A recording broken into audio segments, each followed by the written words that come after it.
Pessoal, hoje o programa está incrível. Eu estou aqui no Clube de Pesca Vêneto. Eu fui convidada para participar do Jornada Feminina, uma homenagem às mulheres em função do dia 8 de março.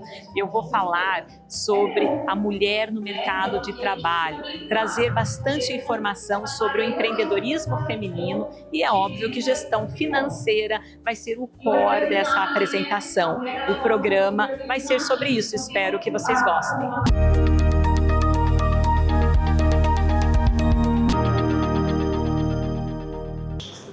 Bom, muito obrigada. Boa noite. É um enorme prazer estar aqui para falar com vocês sobre a mulher no mercado de trabalho, porque não tem como a gente falar do empreendedorismo feminino sem a gente olhar a mulher no mercado de trabalho em geral. Bom, então, muito prazer, é um prazer estar aqui com vocês. O meu nome é Zeila Tualdo, eu tenho mais de 30 anos, na verdade quase 35 anos de experiência no mundo corporativo. Eu atuei em grandes empresas, líderes de mercado como a UI, que é uma das maiores firmas de auditoria do mundo. Eu trabalhei no HSBC e, por último, no Bradesco. Em todas essas empresas eu trabalhei nas áreas de auditoria e gestão de risco em ambientes predominantemente masculinos, né? Então, assim, há mais de 30 anos atrás, quando eu saí, o ambiente, o mercado de trabalho estava bem diferente de quando eu comecei, mas eu passei por várias situações que demonstram a dificuldade que a gente tem no mundo corporativo.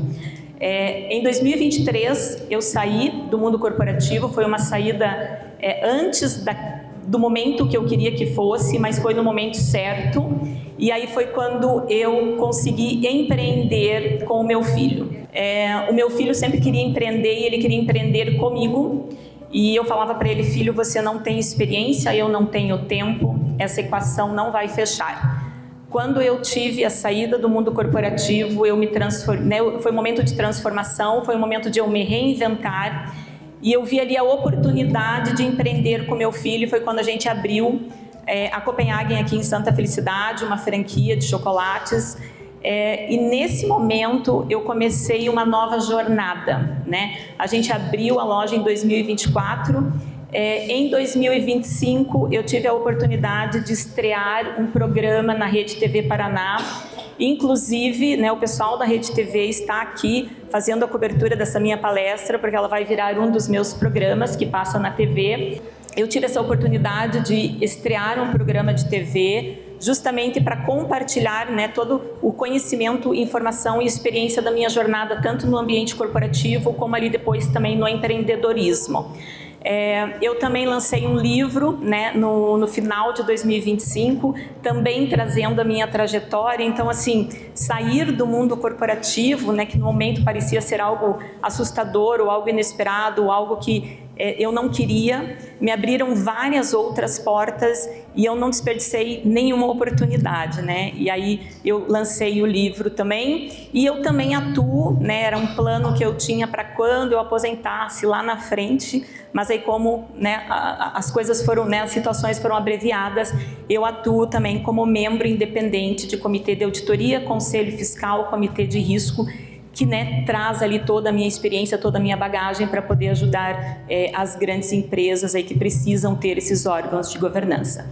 Então, essa minha trajetória, essa minha experiência, esse meu conhecimento, ele permite eu estar aqui hoje falando com vocês sobre o mercado, né, a mulher no mercado de trabalho.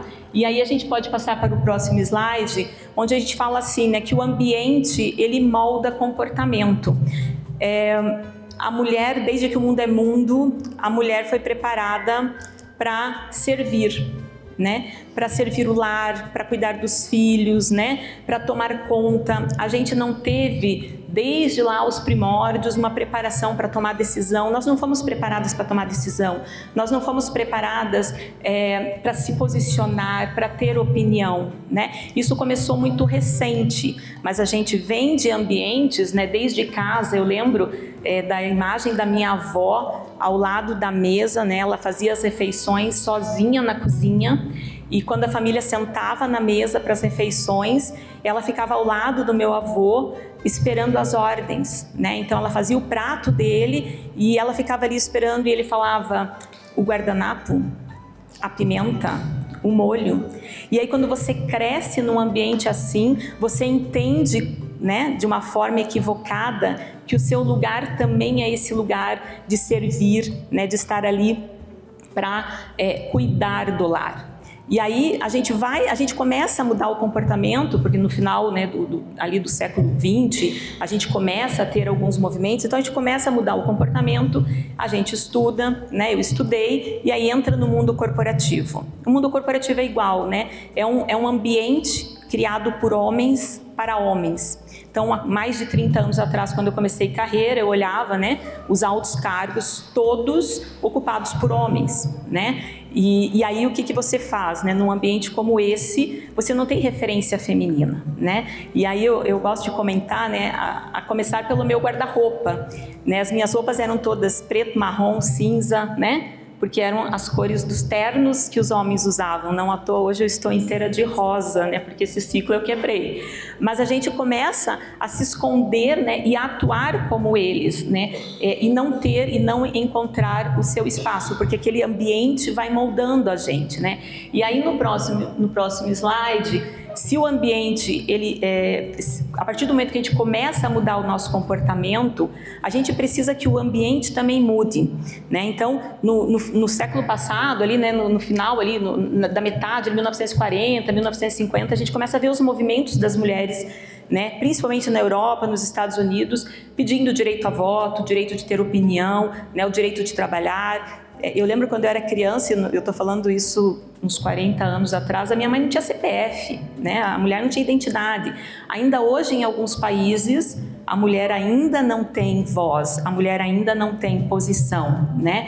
Então, mas a gente começa a mudar o nosso comportamento, mas a gente, no ambiente de trabalho, a gente começa a sentir, né, aquelas imposições, aquelas regras que não estão escritas, né? A mulher muda o comportamento, a gente fala de uma forma um pouco mais enérgica, a gente toma decisão, a gente se impõe, aí ela está estressada.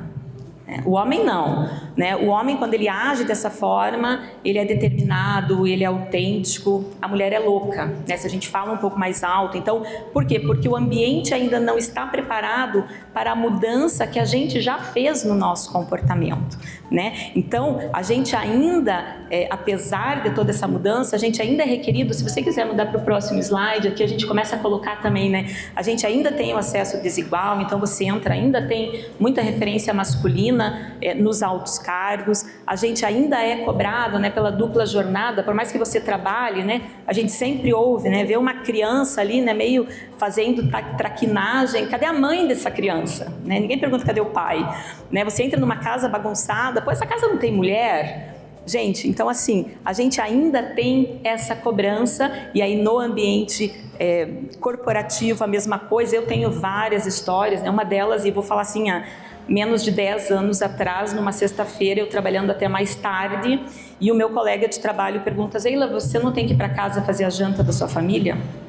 Então assim, né, como assim eu tenho que fazer a janta da minha família, né? Da onde que ele tirou que eu que teria que fazer a janta? Né? Será que na época o pai dos meus filhos, que a gente estava casado ainda, não teria condições de fazer? E ele fazia, óbvio, mas você ouve isso, né? E é como se você estivesse no lugar errado. E aí, no próximo slide, quando o ambiente corporativo, quando o mundo corporativo fecha as portas, empreender vira, às vezes, a única via viável, né? É o único caminho a ser seguido. E a mulher começa a empreender por necessidade, para poder adequar a agenda, para poder ter mais flexibilidade e atender os filhos. E isso acaba vindo, né, de um ciclo. E aí, quando a gente fala que a mulher começa a empreender, a gente traz alguns dados, alguns números, né? E a gente começa a observar.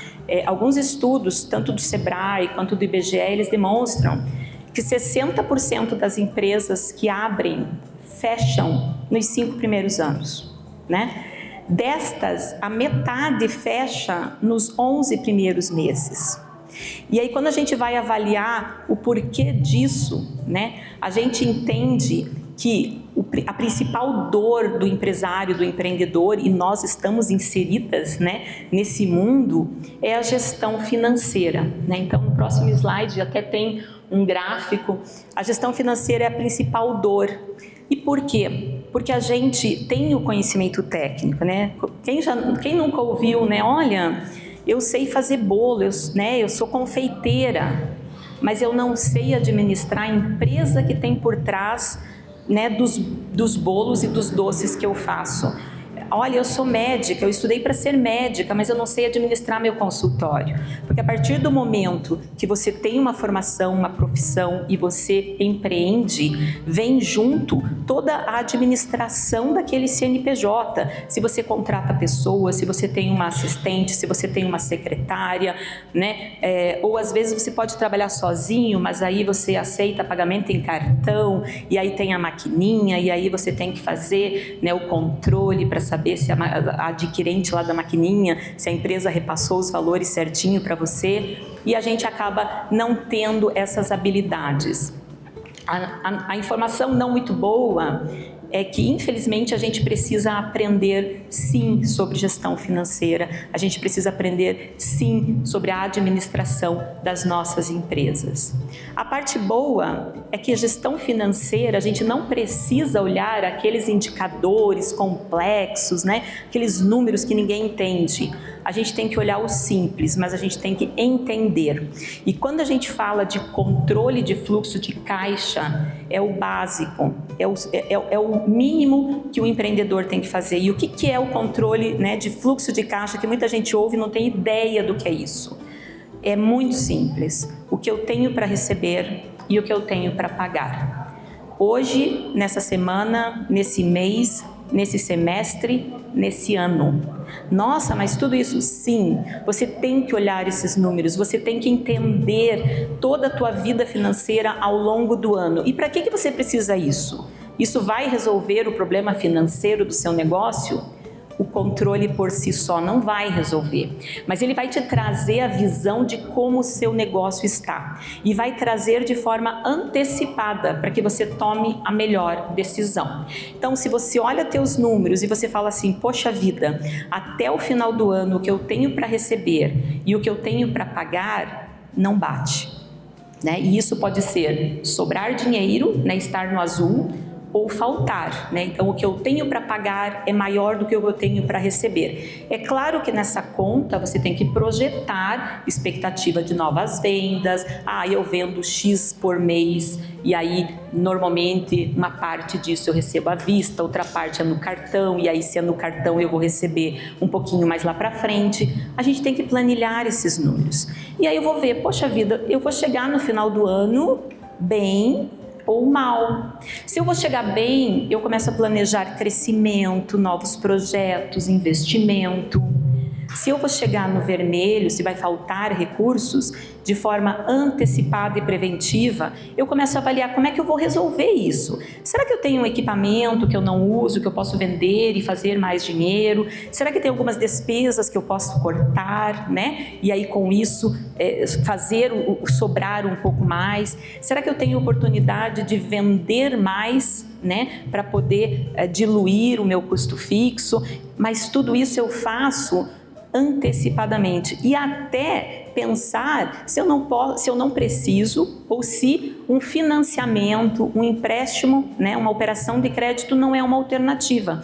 Eu sei que a gente foge muito das operações de crédito, mas quando a gente faz de forma bem pensada, bem antecipada, programada, que a gente tem tempo de conversar com o nosso gerente e que a gente tem tempo de discutir a melhor taxa de juros, porque a gente está com previsão, né? A gente está ali antecipadamente resolvendo o nosso problema, a gente consegue resolver tudo melhor, né? Mas quando a gente não faz o controle de fluxo de caixa, eu acredito que muitas aqui, né, tem aquela situação do meu Deus, eu tenho tanta conta para pagar hoje, eu não tenho dinheiro. E aí, junto com o problema da falta de dinheiro, vem o problema da dor de cabeça, né? Você ficar doente, você se indispor, você somatizar esse problema, ficar nervosa, aí vai brigar com o marido, vai brigar com os filhos, vai brigar com todo mundo que está perto. Então, fazer o controle de fluxo de caixa é o básico para qualquer empresa e não é difícil. Anotem, Zeila, eu não sei mexer em planilha. Faz no caderninho com uma calculadora. Simples, mas façam, comecem, vocês vão entender que não tem como administrar uma empresa sem fazer o controle de fluxo de caixa. Um pouco antes, por favor, a parte de precificação também, né? Como a gente não olha para números numa empresa, controle de fluxo de caixa, precificação, como é que eu coloco o valor do meu produto? Como é que eu calculo o valor do meu produto e do meu serviço? Esses dias uma pessoa chegou para mim e falou assim: Zeila, eu estou fabricando aqui, eu não sei se vocês conhecem chineque, eu chamo de chineque, aquele pãozinho com uma farofinha em cima, que é uma delícia. Eu estou fazendo aqui um pacotinho com 4 chineques, eu vou vender a R$10, será que esse valor tá bom? Eu fiz 2 perguntas, né? A primeira pergunta foi: quanto que está na padaria? Porque assim, quem dita preço é o mercado, né? Mas eu preciso fazer o valor que a padaria está fazendo? Não, mas você tem que entender qual é a média de preço do teu produto e do teu serviço no mercado. E aí depois que você entende essa média, você tem que definir qual é o valor agregado do teu produto e do teu serviço. Se o cliente for na padaria, ele vai ter que pegar o carro, né? Procurar lugar para estacionar, pegar lá a senha para ser atendido, enfrentar a fila do caixa. Então ela tem um trabalho para fazer a compra. Você vai levar na casa dela, você vai entregar na casa dela. Isso é um valor agregado que te permite cobrar um pouco mais. Então você tem que saber qual o valor de mercado, mas você também tem que entender o que você agrega entregando esse produto e esse serviço para fazer o seu preço, né? E a outra pergunta que eu fiz é: qual é o custo do seu produto? Quanto você paga para fazer esse chinequinho, né? E incluir aí não só os insumos, né? O trigo, o ovo. Gente, eu não sei a receita, tá? Mas assim, imagino, né? Trigo, ovo, leite, açúcar, fermento. Além disso, o teu tempo, né? E aí você vai ter o custo do teu serviço, o custo. Eu estou aqui falando de um produto, mas pense em cada um no seu produto, no seu serviço, quanto custa, incluindo o seu tempo, o seu esforço, a sua dedicação. E aí, em cima do seu custo, você pensa: quanto que eu quero ganhar para vender esse produto?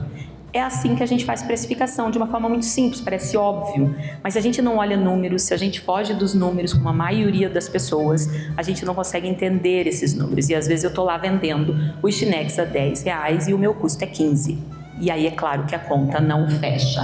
E quando a gente fala acesso a crédito, acho que eu comentei rapidamente, quando a gente faz, né, todos os controles e a gente antecipa os problemas, a gente pode sim olhar de repente e fazer um empréstimo, fazer um financiamento. Isso não é ruim.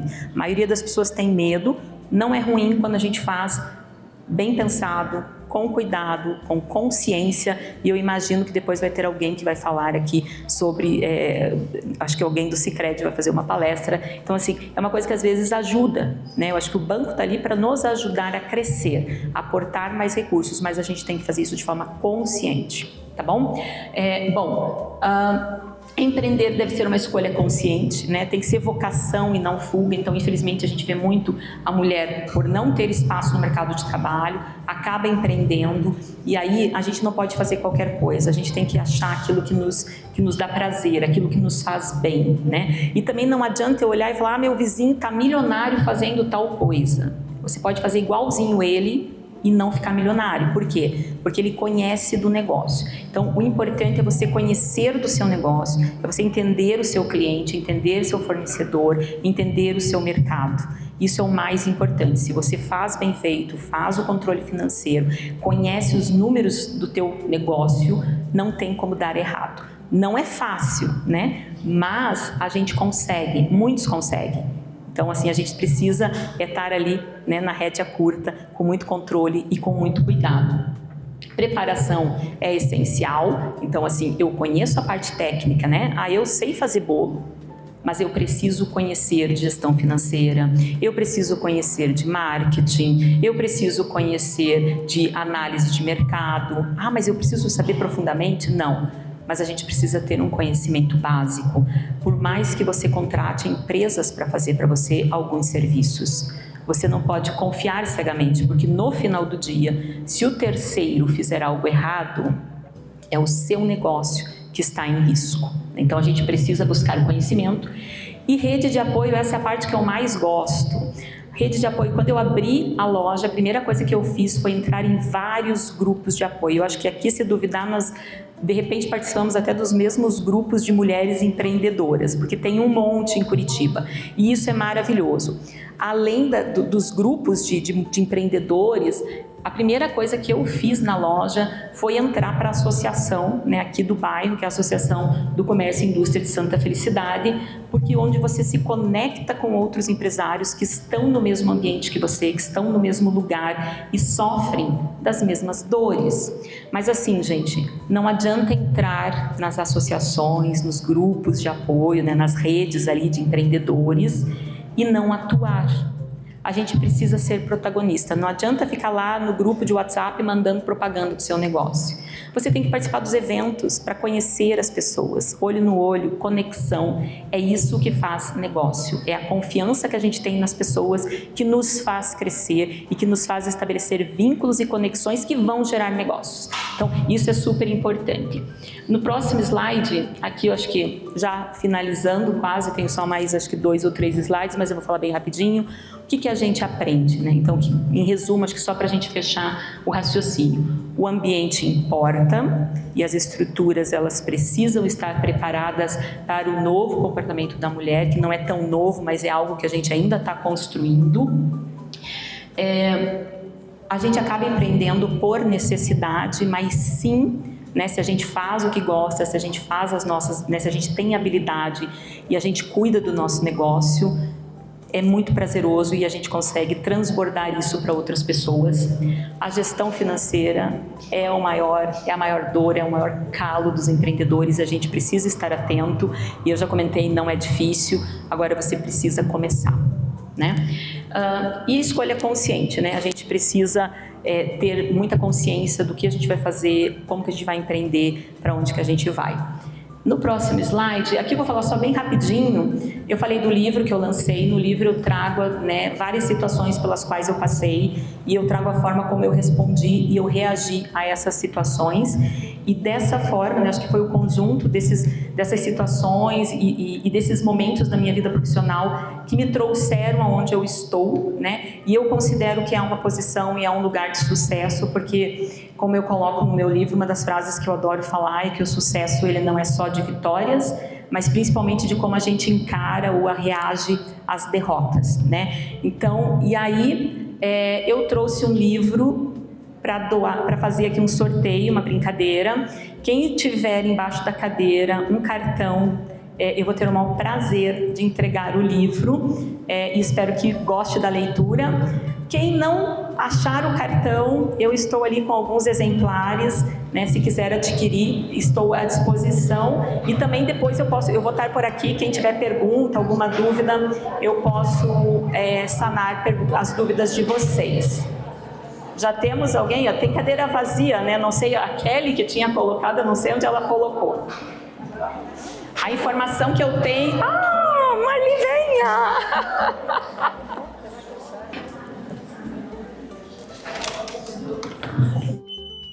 Esse negócio.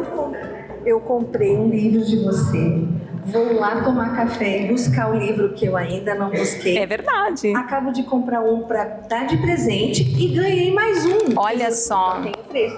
Vou começar a vender. Essa é minha fã. Essa é minha fã. Tô mesmo. Marli, obrigada. Obrigada. Espero que você goste da leitura. Eu tenho recebido feedbacks bem bacanas e está disponível no meu Instagram todos os feedbacks que eu recebi do livro.